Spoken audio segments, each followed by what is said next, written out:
Good morning, students. In the last class, we have discussed about spermatogenesis process.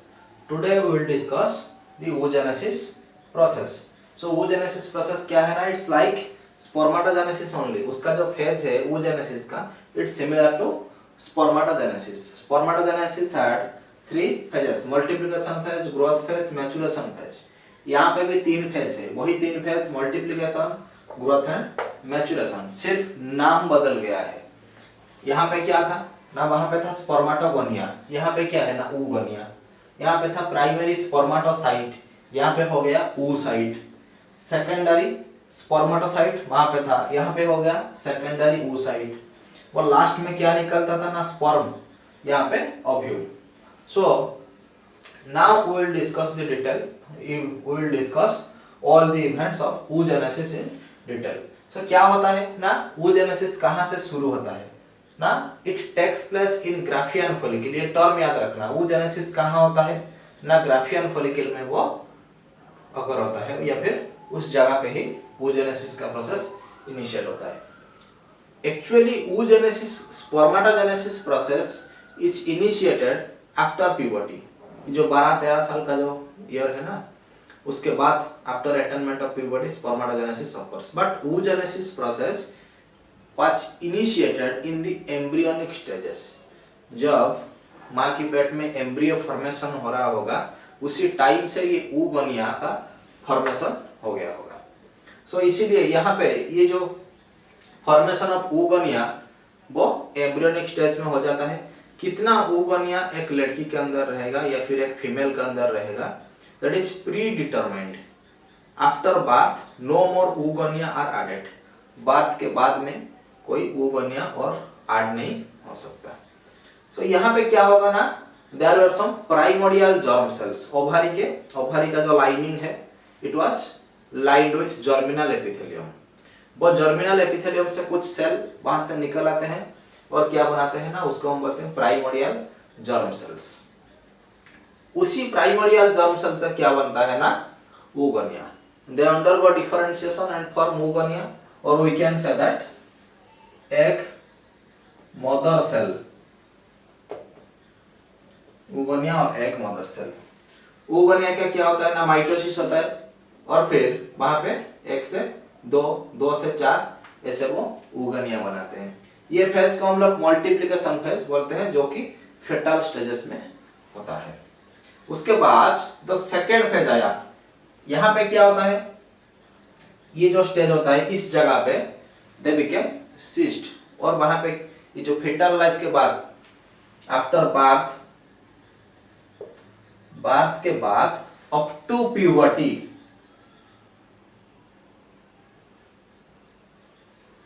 they remain in an inactive stage। वो एक inactive stage में रहते हैं, and again they enter continue the cycle after attainment of puberty।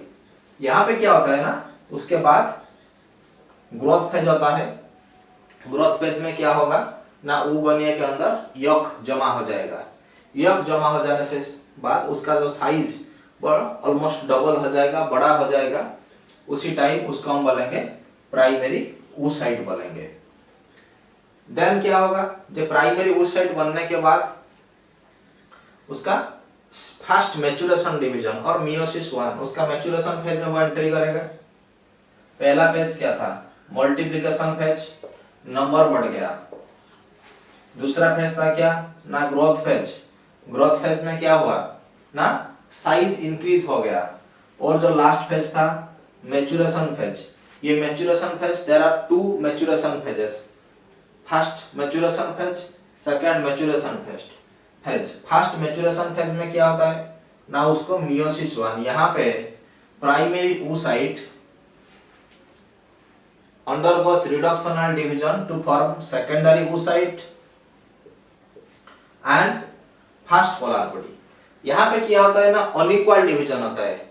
Unequal division में एक छोटा cell होता है और एक बड़ा सेल होता है। जो बड़ा सेल होता है वो क्या करता है ना, प्राइमरी oocyte का जितना भी साइटोप्लाज्म है वो सब उसके अंदर रह जाता है।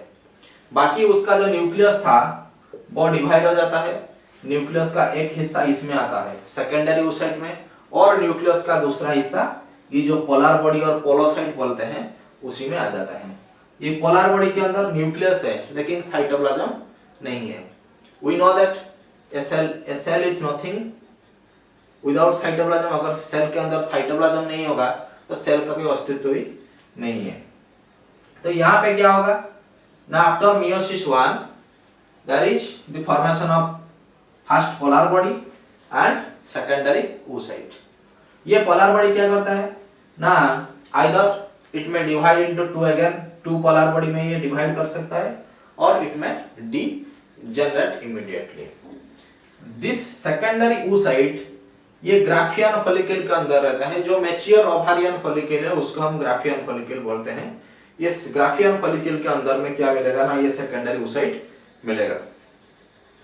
ये secondary oocyte during the 14th day of menstrual cycle, जो मेंस्ट्रुअल साइकिल का जो 14 दिन होता है, 14 दिन में क्या होता है ना, ये सेकेंडरी oocyte रिलीज होता है।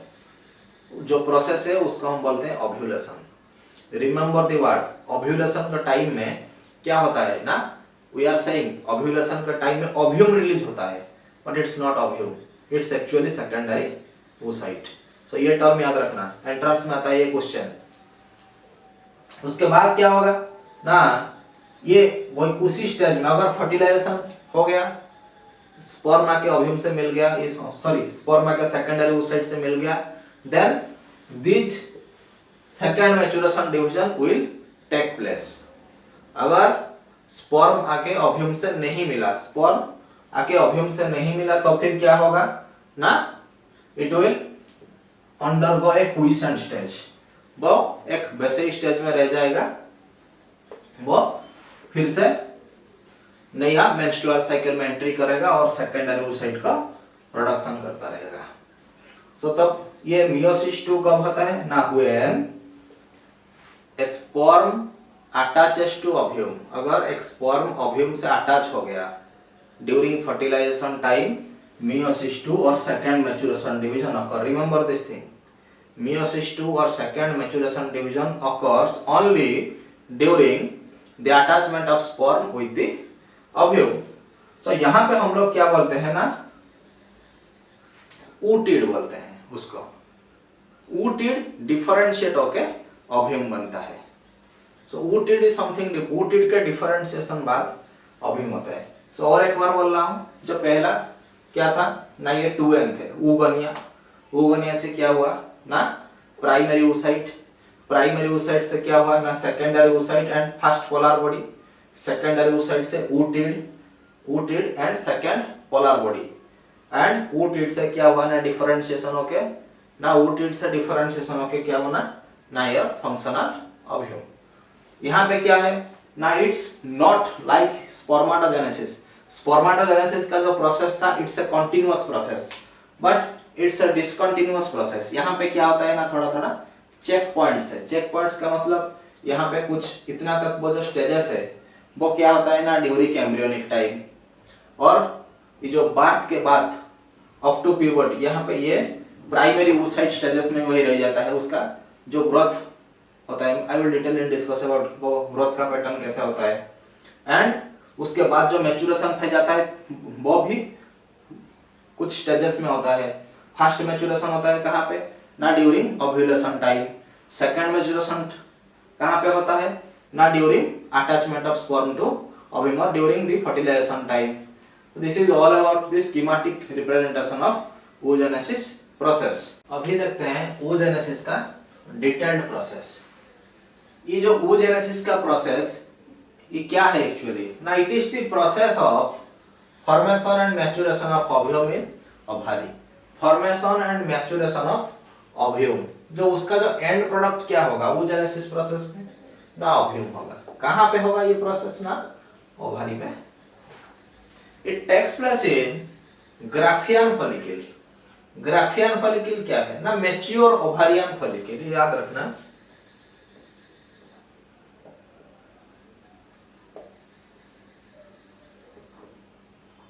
मैच्योर ओवारियन फॉलिकल जहां पे सेकेंडरी oocyte रहता है।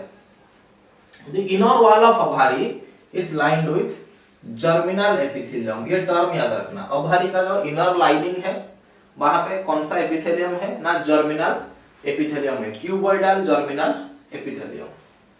The cells of germinal epithelium detach, वहां पे क्या होता है ना, कुछ सेल वहां से निकल आते हैं and enter into the lumen of ovary as primordial germ cell, और वो बन जाते हैं क्या ना, प्राइमोर्डियल जर्म सेल्स।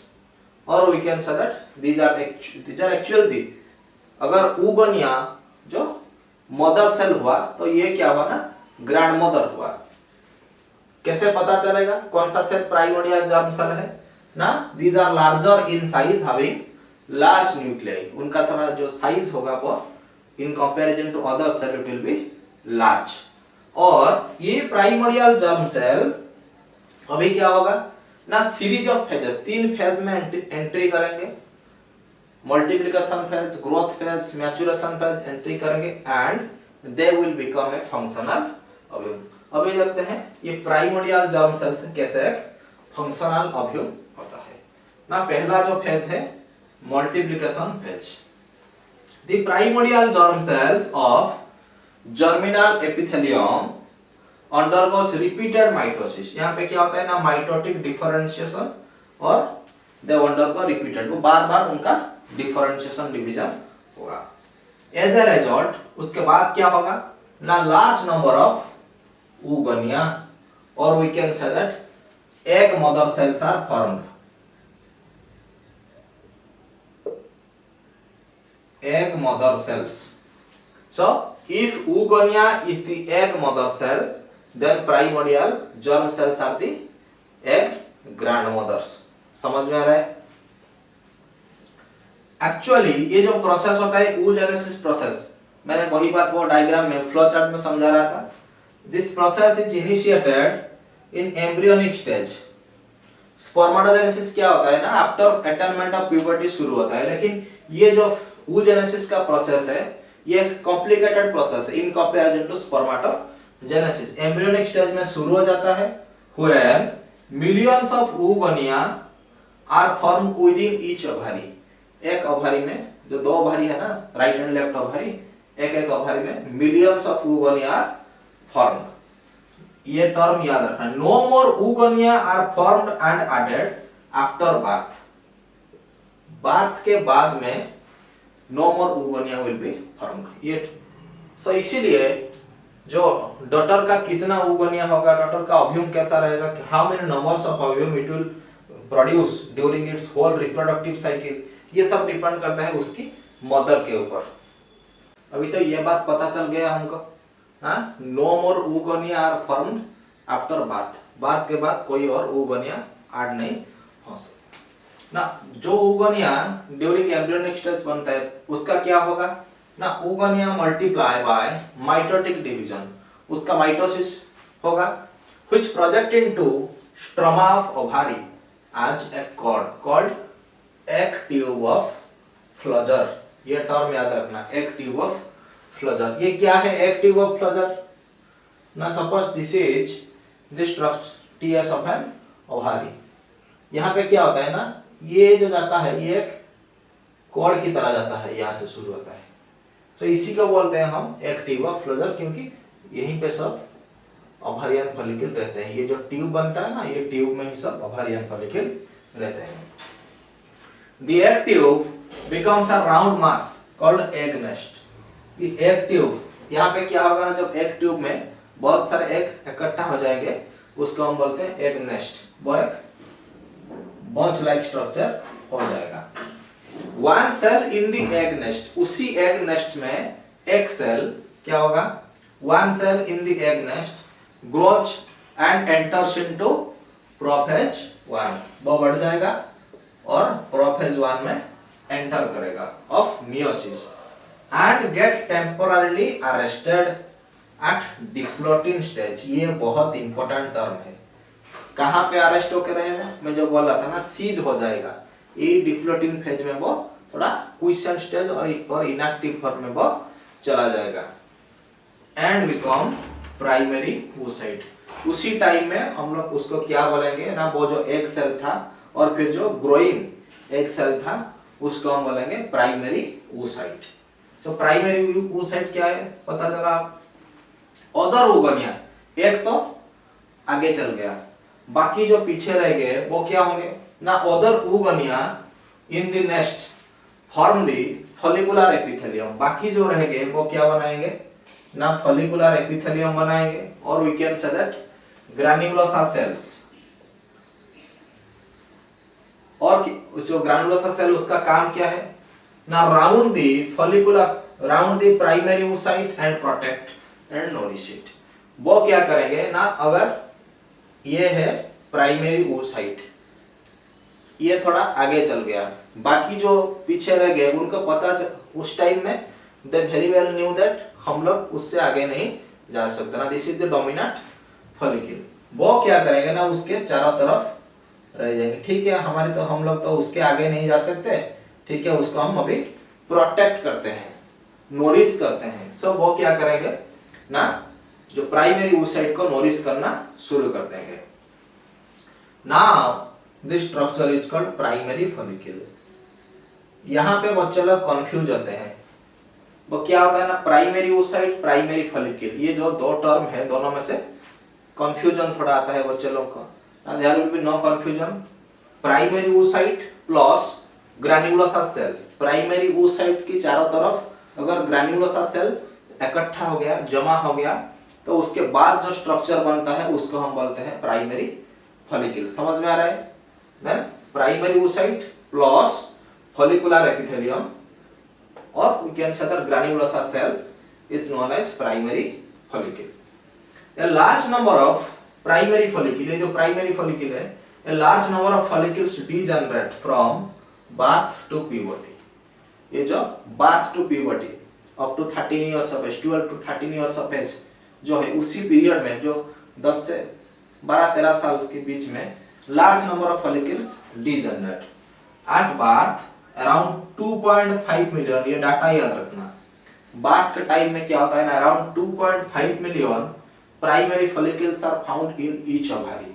लगभग 5 लाख ओवारियन फॉलिकल होते हैं दोनों ओवरी को मिला के। But at puberty only 60 to 80,000 primary follicles are left. एक ओवरी में क्या था ना, 2.5 लाख था, यहाँ पे होगा 60 से 80,000। So almost we can say that it becomes 25%. The rest degenerate in a process called follicular atresia.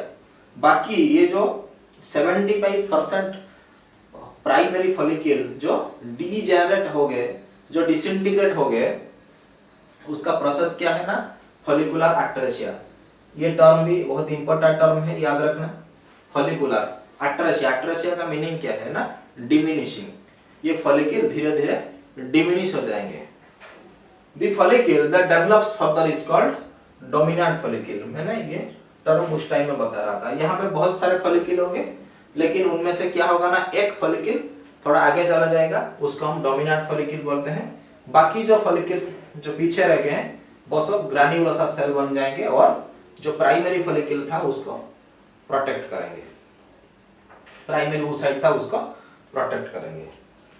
यहाँ पे क्या हुआ ना, there is a question, ovulation occurs on 14th day of menstrual cycle। हमारी बॉडी में 2 ओवारी है, right and left ovary.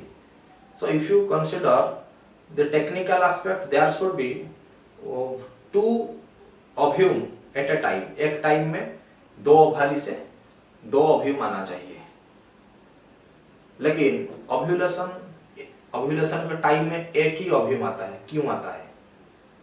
उसका process क्या है ना, रिमेंबर दिस थिंग, दो the woman has 2 ovaries but ovulation occurs only in 1 ovary। Because यहाँ पे क्या होता है ना, वही एट्रेसिया का टर्म। ये जो लेफ्ट ओवरी राइट ओवरी, दोनों की ओवरी में जितना भी ओवारियन फॉलिकल है, they will start growing after menstrual phase. I will teach you the menstruation cycle. After जो ये 5 दिन का साइकिल के बाद क्या होता है ना, जब प्रोलिफरेटिव फेज आता है, उस टाइम में क्या होगा ना, they will the ovarian follicles due to FSH, ovarian follicle starts growing. उसी टाइम में उनका रेस शुरू हो जाता है। रेस में क्या होता है ना, एक थोड़ा आगे चला जाता है, बाकी जो पीछे रह गए उनका ज्यादातर क्या होता है ना, दोनों राइट एंड लेफ्ट ओवरी में दोनों में कंपटीशन होता है, एंड उनमें से राइट हो या फिर लेफ्ट हो, किसी में से दोनों में से एक आगे चला जाता है, and it become the ovum. बाकी जो हो गए वो जो पीछे रह गए दे विल बिकम एट्रोफाइड और the process is known as follicular atresia. Normally during ये एक रिसर्च के बारे में पता चला है कि 80% टाइम में राइट ओवरी से ही ओव्यूलेशन शुरू होता है। ये जो ओव्यूम रिलीज होता है, या फिर we can say that secondary oocyte जो रिलीज होता है, it's from right ovary. Left ovary से वो उसका जो प्रोबेबिलिटी है वो 20% होता है, क्योंकि राइट ओवरी थोड़ा एलिवेटेड पोजीशन में है, इसलिए राइट ओवरी से ज्यादातर ओव्यूलेशन होता है। Now let's see growth phase. ये सेकेंड फेज है oogenesis का। ना it is A prolonged phase, ये एक लंबा फेज है, and extend over many years. ये करीबन 12 से 13 साल तक in case of human female ये चलता है।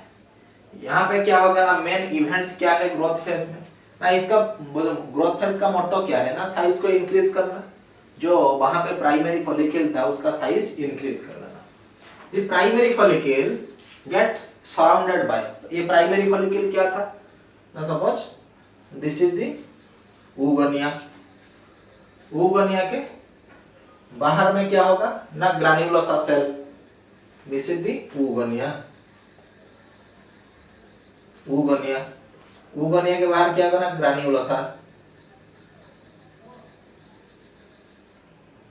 ग्रान्युलोसा सेल्स होंगे। सो यहाँ पे क्या होगा ना, ये जो स्ट्रक्चर बनेगा उसको हम बोलते थे प्राइमरी फॉलिकल।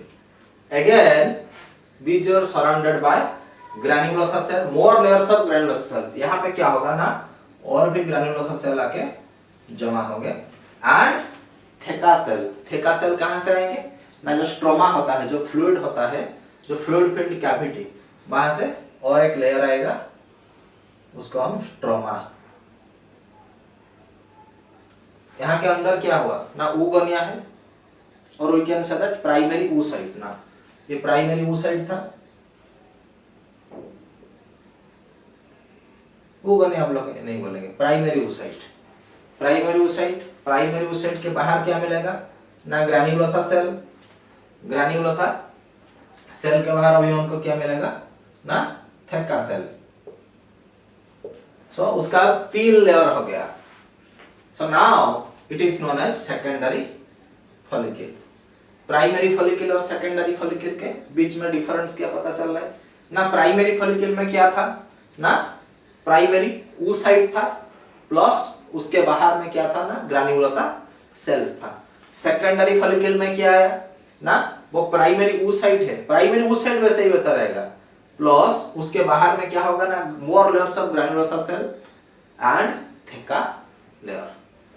नेक्स्ट क्या होगा ना, सेकेंडरी फॉलिकल। अभी सेकेंडरी फॉलिकल ये बन गया ना, सून ग्रोज इन साइज, ये साइज उसका बड़ा हो जाता है, and transforms into tertiary follicle, ये और भी बड़ा हो जाता है। टर्शियरी फॉलिकल को कैसे पता चलेगा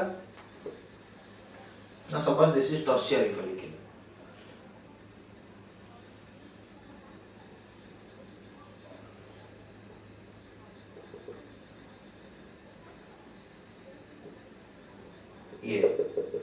ये जो कैविटी, इसको हम बोलते हैं एंट्रोम। ये और बड़ा हो जाता है, एंट्रोम बोलते हैं। इसी एंट्रोम से पता चलेगा ना, this is a tertiary follicle. और ये जो लिक्विड है ना, उसको हम बोलते हैं लिक्वर फॉलिकुली बोलते हैं। So antrum. The theca layer is differentiated into theca externa and theca interna. ये जो बाहर का जो लेयर होते हैं, they will differentiate into बाहर का थेका externa and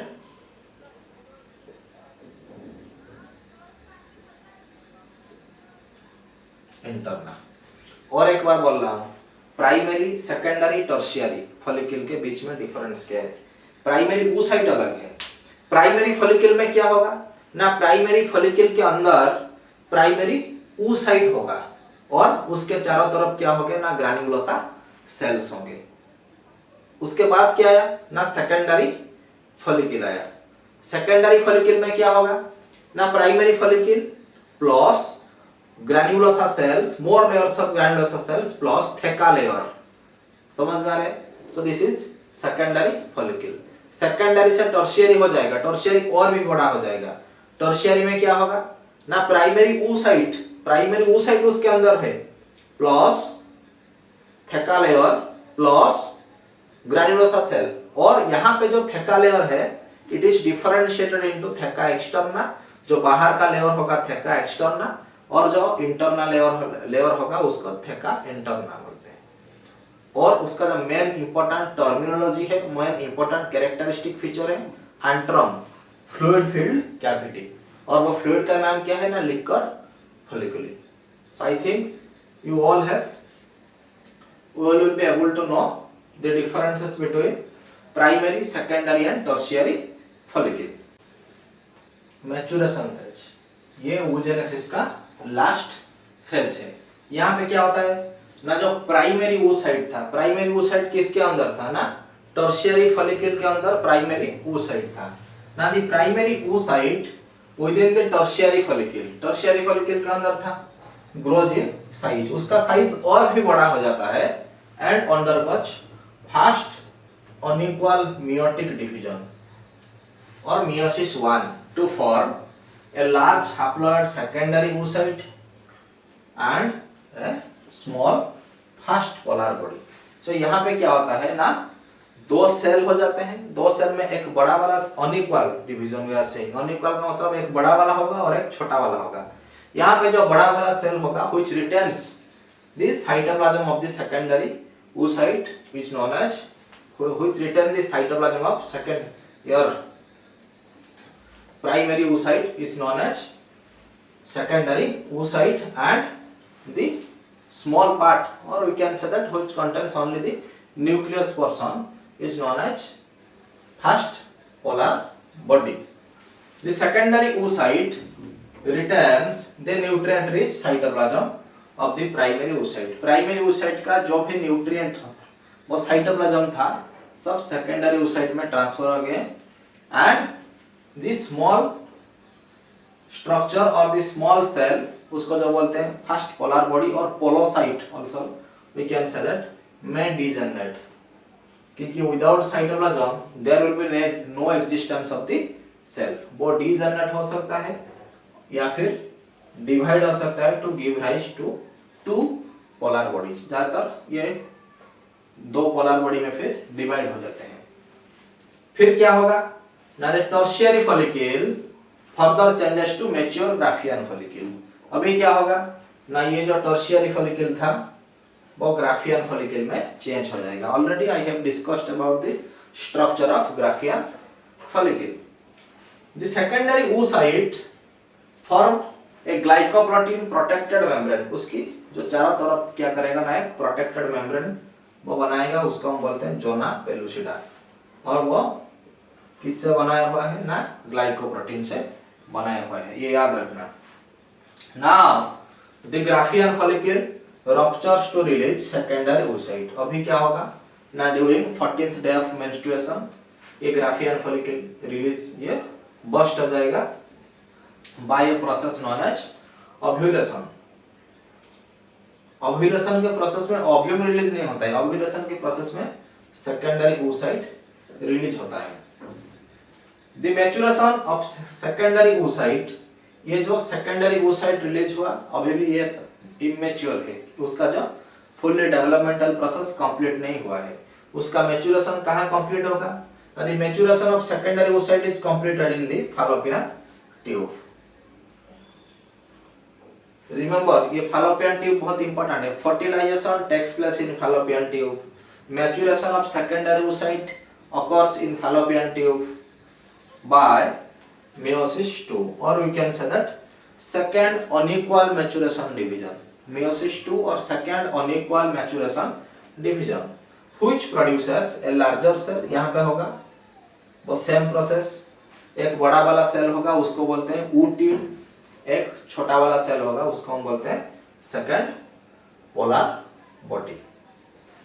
On the onset of meiosis 2, it is triggered by meiosis 2 कब शुरू होगा ना, जब स्पर्म आके ओव्यूम से मिलेगा, जो फर्टिलाइजर के टाइम में फैलोपियन ट्यूब में, उसी टाइम में क्या होगा ना, ये मेयोसिस 2 शुरू होगा। और ये जो प्रोसेस है उसको हम बोलते हैं एग एक्टिवेशन प्रोसेस है। एग एक्टिवेट कैसे होगा, जब स्पर्म आके एग से मिलेंगे उसी टाइम में एग एक्टिवेशन होगा। सो फाइनली ये जो पूरा प्रोसेस था, होल प्रोसेस ऑफ oogenesis, वो क्या हुआ ना, one functional ovum is released, एक ही फंक्शनल ओव्यूम हमको मिला, बाकी जो 3 मिला, बाकी जो from one, we can say that from one primary oocyte, एक प्राइमरी oocyte से हमको एक ही फंक्शनल ओव्यूम मिला और 3 पोलर बॉडीज और पोलोसाइट्स मिले। Remember all 3 polar bodies will disintegrate, जो 3 पोलर बॉडी थे ना वो सब डिसइंटीग्रेट हो जाएंगे। So only one ovum will be there. But in spermatogenesis process from one spermatocyte, one spermatocyte for functional sperms are produced। लेकिन यहाँ पे क्या हुआ ना, from one primary oocyte only one ovum is released। So इसका जो basic difference ये है।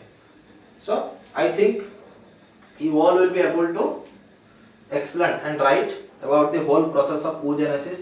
ये लॉन्ग क्वेश्चन आता है oogenesis process both in CBSE and CHSE में।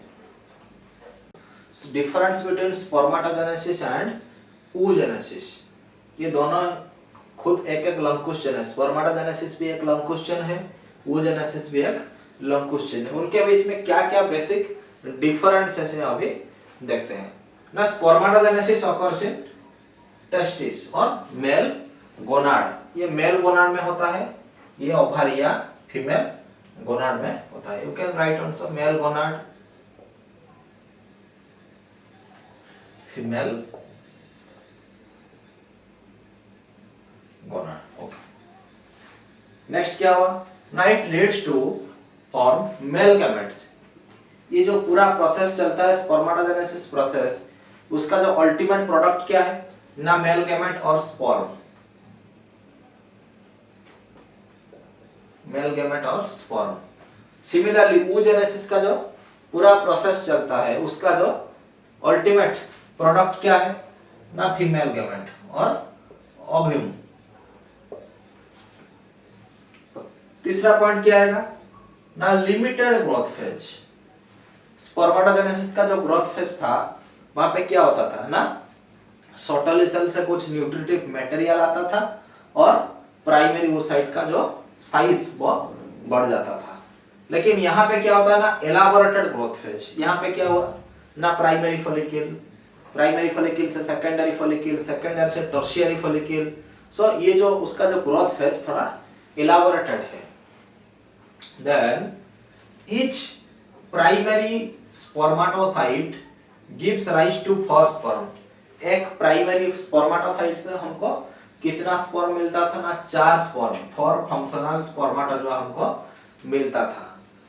यहाँ पे क्या हुआ ना, oogenesis में फ्रॉम वन प्राइमरी oocyte, एक प्राइमरी oocyte से हमको एक ही फंक्शनल ओव्यूम मिलेंगे, बाकी 3 पोलर बॉडी मिलते थे जो कि after the whole oogenesis process disintegrate हो जाते थे और डीजेनरेट हो जाते थे। यहाँ पे पोलर बॉडी का फॉर्मेशन नहीं है स्पर्मेटोजेनेसिस प्रोसेस में, लेकिन oogenesis में क्या है ना, पोलर बॉडी का फॉर्मेशन है और we can say polocytes.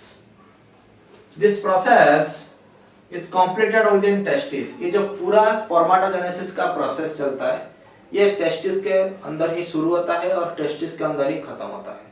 This is a simple process actually. लेकिन ये जो oogenesis प्रोसेस है ये क्या होता है ना, रुक रुक के चलता है ना। The process stops at secondary oocyte stage. अगर फर्टिलाइजेशन होगा तो फिर उसका जो सेकेंड मैच्योरेशन डिवीजन होगा, अगर फर्टिलाइजेशन नहीं होगा तो उसका सेकेंड मैच्योरेशन डिवीजन नहीं होगा। तो ये क्या होता है ना, सेकेंडरी oocyte की स्टेज में सीज हो जाता है और फिर साइकिल कंटिन्यू करता है मेंस्ट्रुअल साइकिल के हिसाब से अंटिल फर्टिलाइजेशन। अगर फर्टिलाइजेशन नहीं होगा so there will be no ovum in females body. समझ में आ रहा है? If fertilization is not there in any female's body, then in that particular female there will be no ovule, but secondary oocyte is there, जो कि ovulation का type में menstrual cycle का जो ओव्यूलेटरी पीरियड होता है वो रिलीज होता है। इट बिगिंस एट प्यूबर्टी, ये क्या होता है ना, प्यूबर्टी में स्टार्ट होता है and extends up to senility, continue करता है 12-13 साल से ये शुरू होता है अप टू 50 और 55 तक ये कंटिन्यू करता है। लेकिन ये जो पूरा प्रोसेस है it begins at embryonic stage, ये मदर्स बॉडी में जब फीमेल का एम्ब्रियो होगा उसी टाइम ये शुरू होगा and suspended at the time of birth, और बर्थ के टाइम में ये क्या होगा ना, एक सस्पेंडेड फॉर्म में रहेगा और एक इनएक्टिव फॉर्म में होगा जो कि डिप्लोटिन फेज में एंट्री कर जाता है। The remaining part takes place after puberty and puberty attainment के बाद क्या होगा ना, जो सेकेंड फेज फिर से शुरू होगा। तो this is all about your spermatogenesis and oogenesis process. Now we will see the structure of mammalian ovum. Let's see structure of ovum. एक ovum का structure क्या है अभी हम देखते हैं। And this is the structure of a mammalian ovum. So यहाँ पे क्या है ना, उसके अंदर एक न्यूक्लियस होगा जो कि एसेंट्रिक इन पोजीशन रहेगा। एसेंट्रिक का मतलब क्या है ना, एक साइड पे वो टिल्ट के वो रहेगा। और क्या होगा ना, न्यूक्लियोलस एक मिलेगा, न्यूक्लियस के अंदर एक न्यूक्लियोलस मिलेगा। बाकी ये जो पूरा साइटोप्लाज्म है उसको हम बोलते हैं ooplasm. Study of egg is called oology। So egg का जितना भी रिलेटेड टर्म है हम उसको यूज करते हैं ऊ। सो यहाँ पे एग का जो साइटोप्लाज्म हुआ उसको हम बोले ooप्लाज्म। सो पहला जो मेन इंपॉर्टेंट थिंग था उसका न्यूक्लियस था, न्यूक्लियस के बाद क्या आया ना, ooप्लाज्म। देन उसका जो अंदर सबसे अंदर वाला जो लेयर है उसको हम बोलते हैं vitelline membrane. Have you seen boiled egg? अगर हम बॉइल्ड एग को देखेंगे तब क्या होगा ना, जब उसका छिलका हम लोग निकालेंगे तो फिर एक पतला सा लेयर वहां से निकलेगा, उसको हम बोलते हैं क्या ना, वाइटलाइन मेम्ब्रेन। उसके बाद क्या होगा, उसके बाद का जो मेम्ब्रेन है ना, जोना पेलुसिडा, ये एक जोन है जो ग्लाइकोप्रोटीन से बनाया हुआ है, ये एक जोन है। And in between zona pellucida and vitelline membrane, ये वाइटलाइन मेम्ब्रेन है, ये है जोना पेलुसिडा। इन बिटवीन ये जो स्पेस है उसको हम बोलते हैं पेरीवाइटलाइन स्पेस। एंड सबसे ऊपर वाला जो लेयर था, ये वाला लेयर जो फॉलिकल सेल से बनाया हुआ है उसको हम बोलते हैं कोरोना रेडिएटा बोलते हैं। सो यहाँ पे क्या होता है ना, स्पर्म आके लगता है कोरोना रेडिएट से और एग एक्टिवेशन यहीं पे होता है। स्पर्म आके ये कोरोना रेडिएटा से लगे, after attaching to corona radiata egg activation will start. अभी देखते हैं उसका थोड़ा डिटेल डिस्क्रिप्शन क्या क्या है। नाइट्रोजन स्फेरिकल, उसका जो स्ट्रक्चर है स्फेरिकल थोड़ा स्ट्रक्चर है। नॉन मोटाइल, ये इंपॉर्टेंट थिंग है। Sperm is motile but ovum is non motile, about 0.2 mm in diameter. Remember one thing, this ovum is the largest cell in our body. एक female के body का अगर हम लोग consider करेंगे, this is the largest cell in her body. It has a nucleus, एक बड़ा वाला न्यूक्लियस मिलेगा। वो न्यूक्लियस किससे बनाया हुआ होगा ना, जर्मिनल वेसिकल से वो nucleus, remember this thing, germinal vesicle, वो न्यूक्लियस जर्मिनल वेसिकल से बनाया हुआ होगा। न्यूक्लियर लॉस मिलेगा, ooप्लाज्म मिलेगा और egg cytoplasm. And the type of egg found in mammals is alecital। alecital का मतलब क्या है ना, ये बहुत इंपॉर्टेंट टर्म है alecital ना। The yolk content in this type of egg is almost nil। यहाँ पे yolk content नहीं है। So there are types of eggs I will discuss later, alecital, microlecital, megalecital, क्या क्या हम लोग बाद में देखेंगे।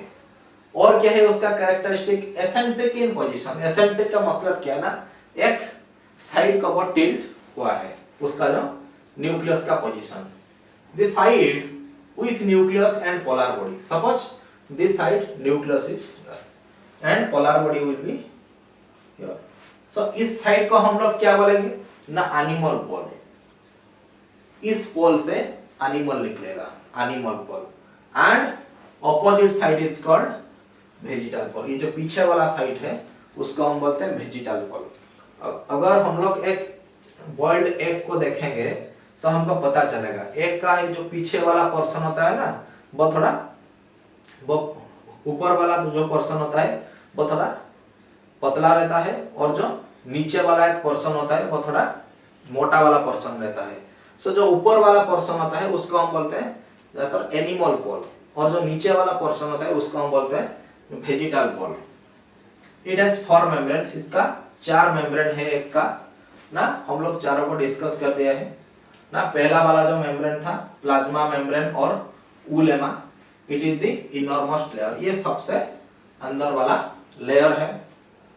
सेकंड में क्या आया ना, वाइटेलाइन मेम्ब्रेन, ये प्लाज्मा मेम्ब्रेन से अटैच होके वहीं पे है। ये वाला था ऊप्लाज्म और साइटोप्लाज्म था। उसके बाद में क्या आया ना, vitelline membrane, then zona pellucida, thick transparent non cellular layer. ये zona pellucida is a zone और layer secreted by ovum itself। ये टर्म याद रखना। Primary egg membrane, primary egg membrane का मतलब क्या है ना, ये जो मेम्ब्रेन जोना पेलुसिडा है उसको एक जो ग्राफियन फॉलिकल होते हैं, जो फॉलिकुलर सेल होते हैं, वो खुद ही उसको सिक्रेट करके बनाते हैं। So it's a primary egg membrane. Then the सबसे जो आउटर लेयर है उसको बोलते हैं corona radiata. Outer layer formed of follicle cells between vitelline membrane and zona pellucida, perivitelline species। ये जो स्पेस है वो वहां पे है, perivitelline space. It is a secondary egg membrane. ये एक सेकेंडरी एग मेम्ब्रेन है।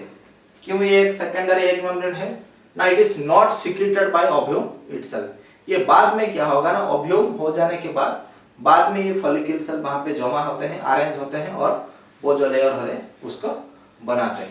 अभी देखते हैं टाइप्स ऑफ एग। जो मामालियन एग उस टाइम में बता रहा था ना, ए लेशिथल और we can say that microlecithal. अभी एग का जो टाइप्स है will discuss in detail based on quantity of yolk. Egg के अंदर यॉक का क्वांटिटी क्या है उसको लेके एग का 3 डिवीजन है। पहला डिवीजन क्या है ना, माइक्रोलेशिथल और ए लेशिथल। यहाँ पे क्या होगा ना, माइक्रो का मीनिंग क्या है ना, बहुत कम, और a it's absent, yolk is absent, और अगर होगा तो बहुत नेग्लिजिबल क्वांटिटी में यॉक होगा। Very small amount of yolk, और यॉक इज कंप्लीटली एब्सेंट। अगर होगा तो फिर बहुत स्मॉल अमाउंट में होगा या फिर नहीं होगा। ये मामालियन एग में दिखाई देते हैं। फॉर्मानिया, एम्फियोक्सस, ये जो भी प्रोटोकोडेट्स होते हैं, यूरोकोडेट्स, सेफालोकोडेट, इन सब की एक का जो टाइप है वो है माइक्रोलेशिथल और ए लेशिथल।